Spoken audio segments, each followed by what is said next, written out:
Es difícil citar uno solo, ¿no? Ahora diría algunos y dentro de una hora diría otros. Tengo dos referentes básicos que serían, por un lado, y esto no desde mi época de profesor, sino desde la época en que empecé a leer, cuando era adolescente, ¿no? Que son, por un lado, los clásicos españoles, no porque me lo impusieran en clase, sino un poco por curiosidad, por gusto. Y luego, por otro lado, pues lo que en aquella época todavía se llamaba pues la literatura popular o de consumo, de masas, etcétera, ¿no? Y concretamente, sobre todo, la literatura policíaca, ¿no? Entonces, yo tanto leía El Quijote como las novelas de Agatha Christie o de Conan Doyle, ¿no? Y he sido un poco fiel a eso a lo largo de mi vida. Y luego cuando empecé a escribir primero cuentos o relatos breves y luego novelas, pues un poco se ve esa doble influencia, ¿no? Yo he tratado de aunar todo eso y hacer una novela que pueda leer tanto un público culto e incluso muy culto como una persona que a lo mejor nunca haya leído una novela.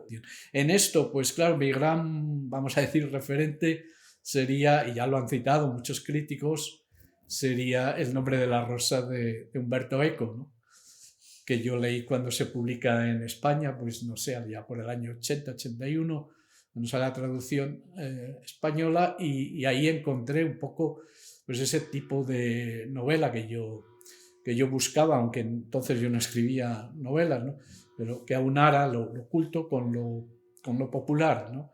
Y esa era muy, muy culta y luego pues era una heredera de Conan Doyle y un homenaje al gran personaje de Sherlock Holmes, ¿no?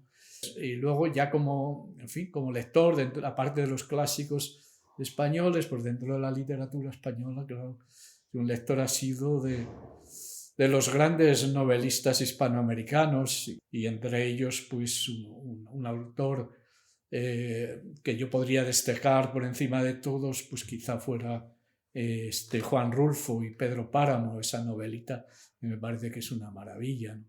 Borges también me gusta mucho, consiguió convertir precisamente dentro de sus relatos una temática, vamos a decir, muy culta en algo que tuviera un interés y una intriga, ¿no? Y algunos de los grandes autores que yo leía de adolescente, pues a lo mejor luego si los he vuelto a leer se me han caído un poquito de las manos, ¿no? Por eso a veces casi que prefiero conservar. Por ejemplo, no he vuelto a leer Rayuela, ¿no? Porque me da miedo que si de Cortázar, que si la leo, pues ya no me guste tanto como me apasionó en su día, ¿no?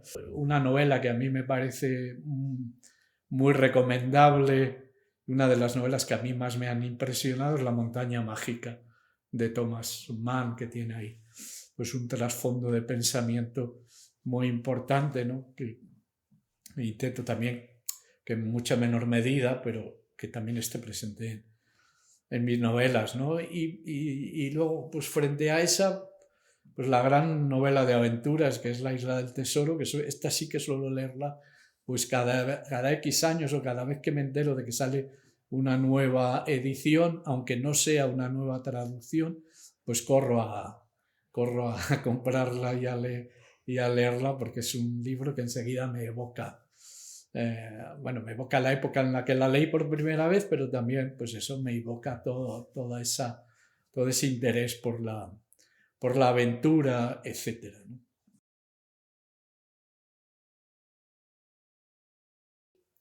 Sí, inspirado sí, mucho, porque cuando yo escribí mi primera novela, El manuscrito de piedra, cuya protagonista fundamental es la ciudad de Salamanca en el siglo, a finales del siglo XV, pues una de las cosas que me llevaron a escribir esa novela fue precisamente que tenía un lugar. No me gusta hablar de escenario porque parece que el escenario es algo que está ahí y que delante se mueven los personajes. Yo quiero que los lugares pues tengan protagonismo.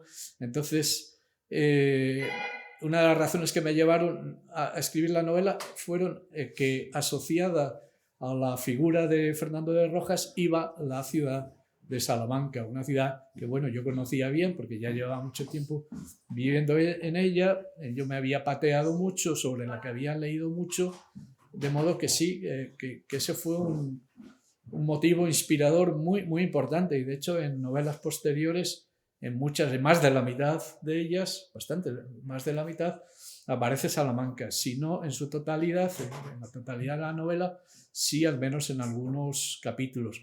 Me parece, es un lugar que está cargado de historia, que está cargado no solo de historia, sino también de literatura, también de leyendas, de mitología, de todo, ¿no? Es un lugar que al menos en épocas del pasado tuvo una importancia fundamental. Luego es un espacio de referencia que todo el mundo conoce, hasta los extranjeros. Cuando les dices yo vivo en Salamanca, pues enseguida, yo he estado allí, tengo ganas de ir allí, una de las dos.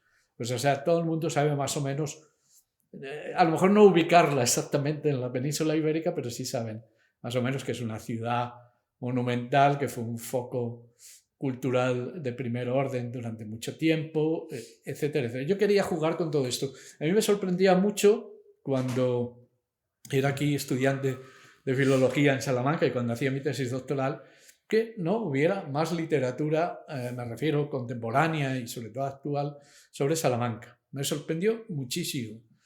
Y un poco dije, no, esto no puede seguir así, yo tengo que hacer algo con esto. Y al final pues se ha convertido en uno de mis lugares predilectos para situar tramas y novelas. Hay que tener en cuenta eso, que Salamanca está cargada de literatura, porque por aquí han pasado como profesores o como alumnos o como visitantes ilustres, pues la mayor parte de los escritores y algunas escritoras también de la historia de la literatura española, y todo eso tiene una razón, y todo eso ha dejado su huella. Vemos la huella visibilizada pues en las estatuas, en ciertos lugares, en ciertas placas, etcétera, que para mí eso tiene mucho interés, porque además hace que la ciudad sea mucho más viva, ¿no? Como escritor, para mí resulta importante darle relevancia a los espacios, a los lugares, ¿no? Y claro, no simplemente aludirlos o describirlos como los describiría pues un novelista realista del XIX, que son descripciones demasiado largas y llenas de datos que al final abruman al lector y hacen que ya no veas nada, ¿no? Yo creo que hay que buscar esas pinceladas, ¿no? Con unas cuantas pinceladas, pues haces más visible y más plástico un espacio que con una descripción muy, muy exhaustiva, ¿no? Y bueno, pues eso para mí es muy importante, que todo se visualice, que el lector tenga la sensación, pues eso, de que está contemplando cómo era Salamanca a finales del siglo XV, no solo que lo esté viendo, sino que sienta que está paseando por sus calles, que está viendo su ambiente, su atmósfera, tanto de día como de noche, en el mercado, en las aulas universitarias, en las orillas del río Tormes, es decir, cómo era la ciudad los días de lluvia, en las que las calles se embarraban, se hacían intransitables. Todo eso para mí es muy importante, ¿no? Que visibilizar y hacer palpable esa ciudad. Eso puede que tenga algo que ver también con otra de mis grandes aficiones junto con la literatura, que es el cine.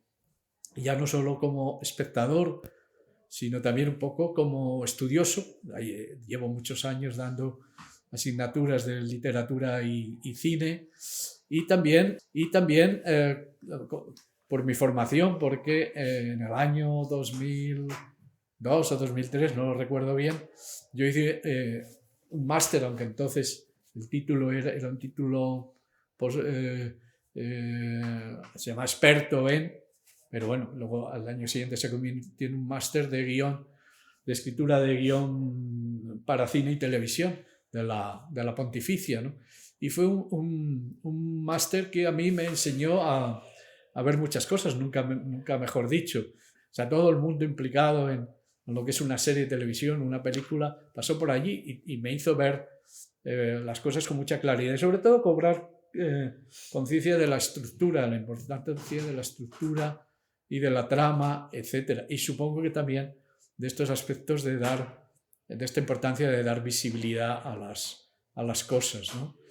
De modo que, bueno, creo que esto me viene, por un lado, como escritor y por otro lado, como aficionado al cine, hacen que mis novelas sean, en este aspecto, especialmente visuales o plásticas, y todo el mundo me habla de lo fácil que sería llevarlas al cine o hacer una miniserie de televisión. Bueno, eso ha sido algo, yo pienso, natural. A ver, yo creo que hice filología porque lo que quería es ser escritor. Yo antes de hacer filología estudié psicología, de modo que yo en cuanto pude dejé la carrera de psicología y ya hice filología porque pensé que era la carrera que más se adaptaba un poco a mis intereses y que me podía dar una formación. Y luego pues también me interesaba no solo escribir, sino también estudiar ciertas obras literarias, había ciertos autores que me interesaban mucho. Eso fue un poco lo que me llevó a ello. Y luego, claro, pues con el tiempo intenté dar cauce a esa vocación literaria. Yo había escrito de adolescente algo de teatro y había escrito poesía, ¿no? Lo que enseguida había abandonado en el teatro porque el grupo que teníamos fracasó y yo soporto mal el fracaso, o soportaba mal el fracaso entonces. Y luego la poesía la dejé porque conocí entonces a Claudio Rodríguez, que me pareció que era tan gran poeta que yo ni siquiera podía llegar a ser el mejor poeta de Zamora. Él era de Zamora, yo también. Al final encaucé toda mi energía por la filología, por la investigación literaria, y ya llegó un tiempo en que necesitaba escribir ficción, escribir obra de creación, un poco también para distanciarme un poco de lo que es la escritura académica, que tiene pues bueno, pues ciertos tics y ciertas reglas que acaban un poco siendo asfixiantes, por lo menos para algunos, ¿no? Y bueno, ahí empecé a escribir relatos breves y después de un tiempo de escribir relatos breves y de bueno, ver que algunos de ellos tenían cierto interés, sobre todo los que tenían que ver con enigmas literarios y mezclados con intriga, aventura y elemento fantástico, pues ya decido seguir por esa línea. Una vez que ya consolido mi trayectoria académica, leo la tesis y obtengo la plaza de titular, etcétera, pues necesito recuperar un poco del tiempo de mi ocio que lo dedicaba prácticamente a la crítica y al estudio y a la investigación literaria y a preparar las clases. Entonces ahí es cuando empiezo a escribir y ya acabo escribiendo mi primera novela de manera impremeditada porque yo pensaba solamente hacer un relato más, un relato breve más. Y ya ahí encuentro, bueno, pues eso, que me siento muy a gusto con la escritura de novelas y sobre todo de cierto tipo de novelas y sigo explorando un poquito ese territorio que se abrió con el manuscrito de piedra. Bueno, si examinamos un poco mis novelas y mis relatos, pues vemos que la mayoría tienen que ver además con la literatura, o bien porque los protagonistas son escritores o porque bueno, tienen mucha carga, vamos a decir, literaria, ¿no? De modo que bueno, la separación entre mi faceta de escritor y de profesor pues no es muy grande. Procuro que sean vías separadas, paralelas, que una y otra se nutran mutuamente, pero también procuro pues eso, mantener las distancias. Primero porque yo cuando escribo me olvido, lo primero que hago es olvidarme de mi condición de profesor de literatura, porque yo no quiero hacer una literatura, vamos a decir, pedante y erudita, sino todo lo contrario. Ya lo he dicho muchas veces, unas novelas que las pueda leer cualquiera. Y tengo anécdotas que así lo demuestran, ¿no? De personas que primero me reprocharon y luego me agradecieron que les hubiera hecho leer su primera novela, ¿no? Que los hubiera convertido en adictos al género, ¿no? O el hecho de que muchas de mis novelas se lean con asiduidad en institutos de secundaria de casi toda España, ¿no? Que unos lectores con los que yo jamás contaba ¿no? Los adolescentes, que además leen por obligación. Y sin embargo, bueno, pues veo que en muchos casos esas novelas les gustan porque mezclan, pues eso, la aventura, la intriga y lo fantástico, y de paso pues saben algo de la historia de España, de la historia de la literatura, de Fernando de Rojas, de la Celestina, etc. ¿no? Son dos, mis facetas son distintas, pero al mismo tiempo, pues eso, están muy vinculadas entre sí, aunque hay que procurar no mezclar lo uno con lo otro.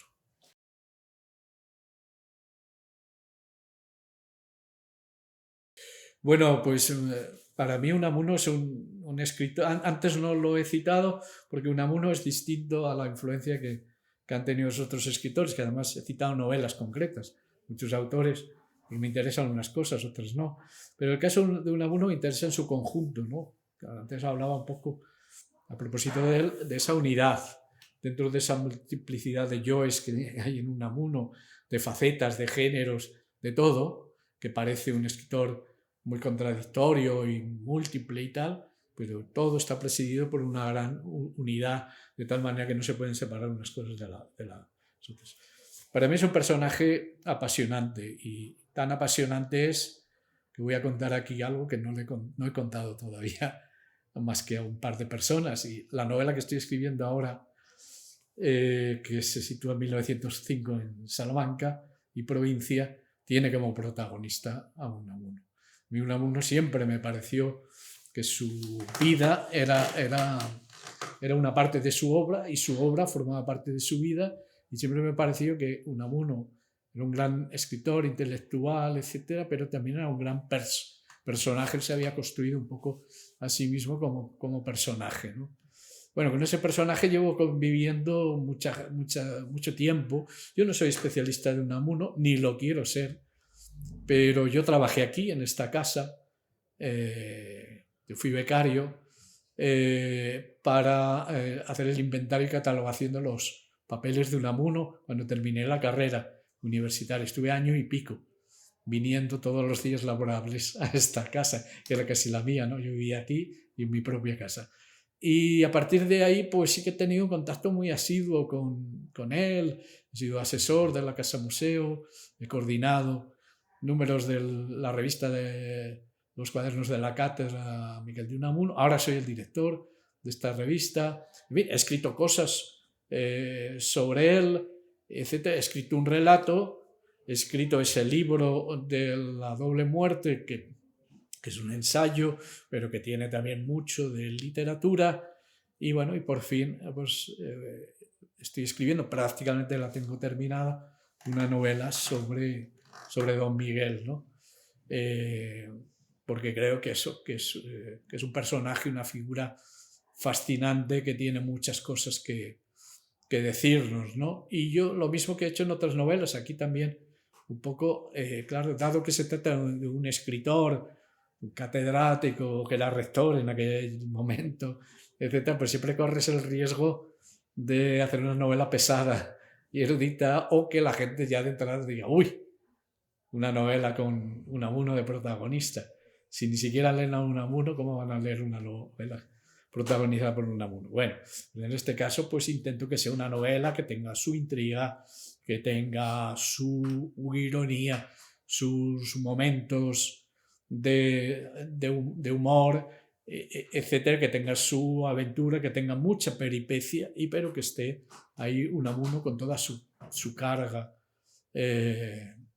etcétera, ¿no? Y ahora es en una época que no es con la que enseguida estudiamos en Unamuno, porque siempre que pensamos en él lo vemos ya con la barba y el pelo blancos, ¿no? Ya como esa figura, pues eso, del año 24 en adelante, sobre todo en la época ya de la República, etc. Yo he ido un poquito más atrás porque creo que ese Unamuno ya estaba más atrás, y intento mostrar en la novela pues ese Unamuno comprometido socialmente, sobre todo con el mundo rural, con el mundo agrario de Salamanca, ¿no? Y ver cómo muchas cosas que están pasando ahora tienen su raíz en aquella época, ¿no? Entonces sí, para mí Unamuno es una figura fundamental, y bueno, y considero que sus novelas transformaron no evolucionaron, sino que transformaron el género novelístico a comienzos del siglo XX, ¿no? Pero Unamuno es interesante todo, sus cartas son fascinantes, ¿no? Se leen con muchísima pasión y ahí vemos además más en primer plano pues esa figura de Unamuno, esa manera de ser que a mí me parece tan ejemplar y que me parece tan interesante, ¿no?